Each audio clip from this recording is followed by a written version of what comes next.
नमस्कार। कुछ ही दिनों में नवनिर्वाचित सारे सांसद अपनी शपथ ग्रहण करेंगे और उस सत्र के समय स्पीकर की भी घोषणा होगी।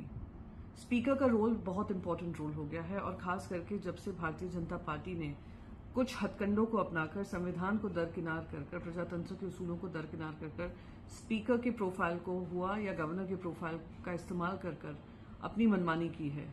पार्टियां तोड़ी हैं, सरकारें गिराई हैं, पार्टी पक्ष के जो सिंबल हैं, पार्टी के नाम हैं, जो उनका साथ देता है उनको दे दिए हैं और इसी मनमानी के चलते आज उनको खामियाजा भुगतना पड़ रहा है, जहां उनको सिंपल मेजोरिटी से दूर रखा गया है। और खास करके इस समय पर ये रोल इम्पोर्टेंट इसलिए हो जाता है क्योंकि अब ये जो लड़ाई है प्रजातंत्र और संविधान की, वो आगे लेकर जानी है और उनके दो अलायंस पार्टनर जो खुद भुक्तभोगी हैं, टीडीपी और जेडीयू के साथ जिस तरीके से गठबंधन टूटा और जो अपशब्द कहे गए नीतीश कुमार जी को लेकर, वो तो सबके सामने है ही। अमित शाह की तरफ से बयानबाजी हुई थी। सेम चंद्रबाबू नायडू जी को कैसे स्टेट गवर्नमेंट के अपैरेटस का यूज करके केंद्र सरकार ने उनको जेल में डाला और उनके अधिकारों का हनन किया और उनको मजबूर किया कि किसी तरीके से वो कॉम्प्रोमाइज करें। तो अब उनकी जिम्मेदारी बनती है कि आपको कैबिनेट में तो कोई ऐसा महत्वपूर्ण रोल नहीं दिया है, अब जिम्मेदारी बनती है कि देश के संविधान को बचाकर रखने के लिए, देश के प्रजातंत्र को बचाकर रखने के लिए आप स्पीकर के रोल पे अड़े रहिए, मांग करिए, क्योंकि ये जो दायित्व होगा वो देश को के संविधान को बचाने के लिए होगा।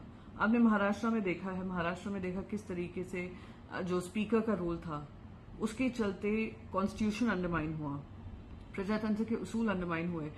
सुप्रीम कोर्ट का बाकायदा वर्डिक्ट था कि डिस्क्वालिफिकेशन, जो एमएलएज जिन्होंने पार्टी विप को डिफाई किया और जाकर फ्लोर टेस्ट में किसी के खिलाफ वोटिंग की है, उनको डिस्क्वालीफाई होना चाहिए।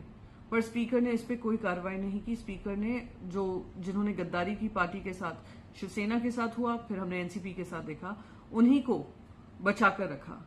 स्पीकर जो बीजेपी के हैं, उन्होंने अपनी पार्टी के होने का धर्म निभाया, ना कि संविधान का धर्म निभाना। तो बस यही उम्मीद से कि आप समझेंगे कि ये पार्टी, भारतीय जनता पार्टी, अपने ही मित्र पक्षों को सबसे पहले खत्म करने का काम करती है। तो गाज अगर गिरेगी, सबसे पहले इन्हीं दो पक्षों पे गिरेगी।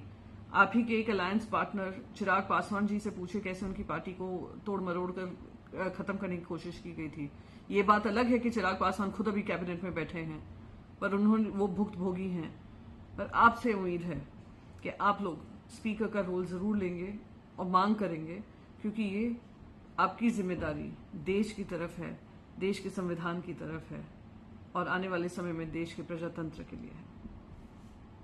धन्यवाद। जय हिंद।